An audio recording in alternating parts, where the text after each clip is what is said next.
Mutual funds में हर कोई कहता है कि इन्वेस्टमेंट करो, लेकिन क्या आप जानते हैं कि एक्चुअली म्यूचुअल फंड है क्या? Most people think mutual fund सिर्फ एक इन्वेस्टमेंट ऑप्शन है जो पैसा मल्टीप्लाई करता है, मगर म्यूचुअल फंड एक्चुअली एक पूल ऑफ मनी है जहां बहुत सारे इन्वेस्टर्स अपना पैसा डालते हैं जो प्रोफेशनली मैनेज होता है। और इसी सिंपल कंसेप्ट को समझना आपकी फाइनेंशियल जर्नी को कम्प्लीटली ट्रांसफॉर्म कर सकता है।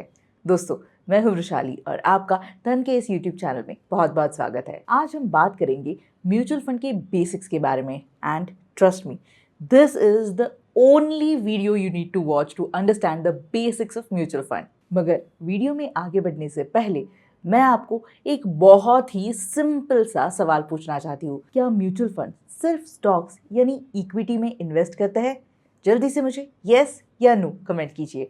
और हाँ, अगर मैं इस वीडियो में किसी स्टॉक, म्यूचुअल फंड या ETF का नाम ले रही हूँ तो ये सिर्फ एक एग्जाम्पल है आपको कंसेप्ट समझाने के लिए। ये किसी भी तरह का बाय या फिर सेल रिकमेंडेशन नहीं है, इस बात का ज़रूर ध्यान रखिए। तो चलो दोस्तों, शुरू करता है म्यूचुअल फंड की बेसिक जर्नी से। इमेजिन कीजिए कि आप छोटी सी बकेट लेके खड़े हो, बट यहाँ ट्विस्ट ये है कि आपके पास सिर्फ एक बकेट नहीं बल्कि हजारों लोगों के बकेट्स है और आपको उन सभी बकेट्स का पानी एक पूल में मिक्स करना है। सिमिलरली अब पानी के बजाय पैसा इमेजिन करो। अब यहाँ सबका पैसा एक साथ मिक्स करके एक ह्यूज पूल ऑफ मनी बनता है जो आगे जाके एक फंड मैनेजर किसी स्टॉक्स, बॉन्ड या फिर किसी और इंस्ट्रूमेंट में इन्वेस्ट करते हैं। यही है म्यूचुअल फंड का बेसिक कंसेप्ट। म्यूचुअल फंड एक कलेक्टिव इन्वेस्टमेंट स्कीम है जहां प्रोफेशनल फंड मैनेजर्स आपका पैसा डिफरेंट एसेट्स में इन्वेस्ट करते हैं। इक्विटी म्यूचुअल फंड्स स्टॉक्स में इन्वेस्ट करते हैं, वही डेट म्यूचुअल फंड्स बॉन्ड्स और फिक्स्ड इनकम सिक्योरिटीज में इन्वेस्ट करते हैं, वही हाइब्रिड फंड्स दोनों का मिक्सचर होता है।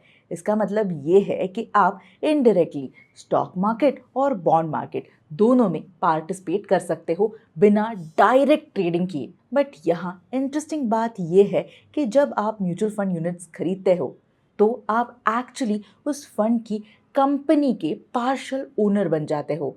हर यूनिट का एक NAV होता है, नेट एसेट वैल्यू। ये कैलकुलेट होता है फंड की टोटल वैल्यू को टोटल यूनिट से डिवाइड करके। जब फंड की होल्डिंग्स की वैल्यू बढ़ती है तब NAV भी बढ़ता है, जब वैल्यू गिरती है तो NAV भी गिरता है। दोस्तों, अब आते हैं डाइवर्सिफिकेशन के कंसेप्ट पर। एक इंडिविजुअल इन्वेस्टर के लिए डिफरेंट सेक्टर्स और कंपनीज में इन्वेस्ट करना थोड़ा सा मुश्किल हो सकता है, लिमिटेड कैपिटल के वजह से भी।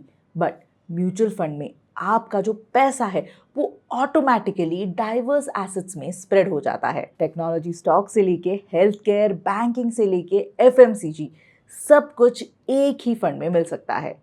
प्रोफेशनल मैनेजमेंट भी एक मेजर एडवांटेज है म्यूचुअल फंड्स में। फंड मैनेजर्स रिसर्च टीम्स के साथ मार्केट एनालिसिस करते हैं, कंपनी के फंडामेंटल्स को स्टडी करते हैं, इकोनॉमिक ट्रेंड्स मॉनिटर करते हैं और इन्वेस्टर के बिहाफ में बाय या सेल डिसीजंस लेते हैं।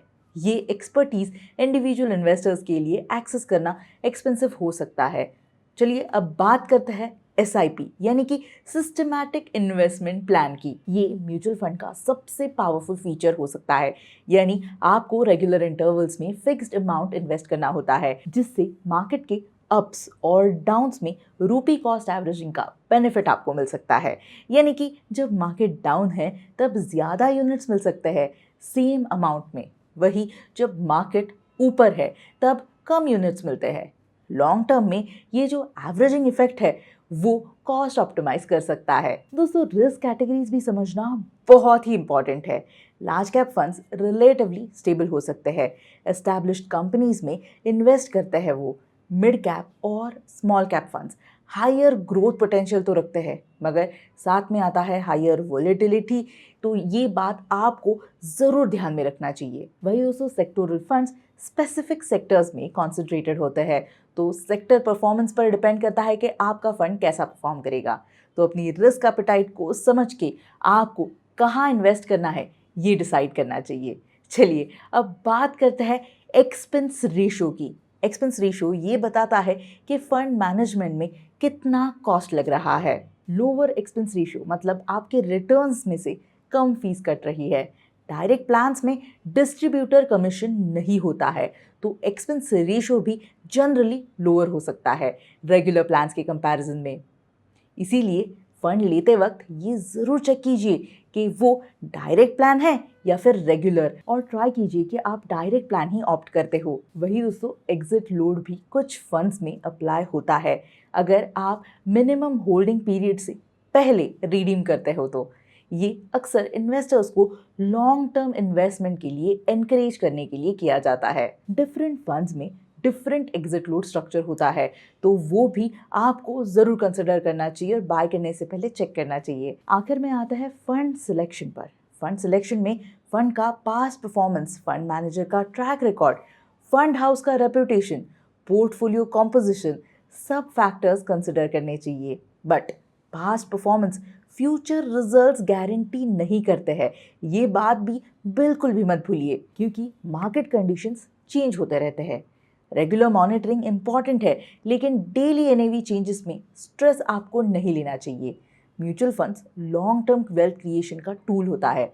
शॉर्ट टर्म में वोलेटिलिटी नेचुरल है मार्केट में, ये बात ज़रूर ध्यान रखिए। रिव्यू पीरियोडिकली करना बहुत इंपॉर्टेंट है, लेकिन फ्रीक्वेंट चेंजेस को आपको अवॉइड करना चाहिए।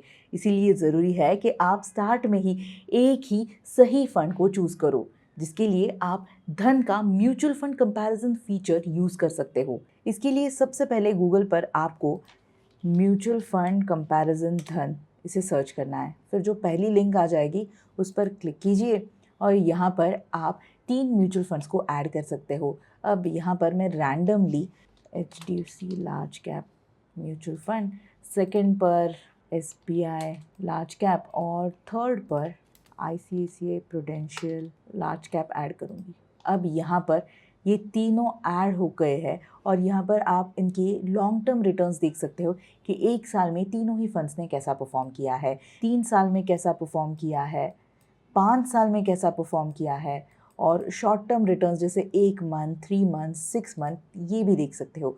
सबसे इम्पॉर्टेंट बात, आप इनका AUM चेक कर सकते हो कि तीनों ही फंड्स का AUM क्या है। यहाँ पर आपको मॉर्निंग स्टार और वैल्यू रिसर्च दोनों की ही आपको रेटिंग्स भी मिल जाएंगे। वही एक्सपेंस रेशियो भी आप इजीली कंपेयर करके डिसाइड कर सकते हो कि कौन सा है वो फ़ंड जो आपको लेना चाहिए। वही तीनों ही फ़ंड के जो एग्जिट लोड है, यानी कि अगर आप रिडीम करते हो, इनके यहाँ पर एग्जिट लोड देखिए 1% का है if redeemed with in 1 year, यानी कि 1 साल के पहले अगर आप रिडीम करते हो तो आपको 1% का एग्जिट लोड लगेगा।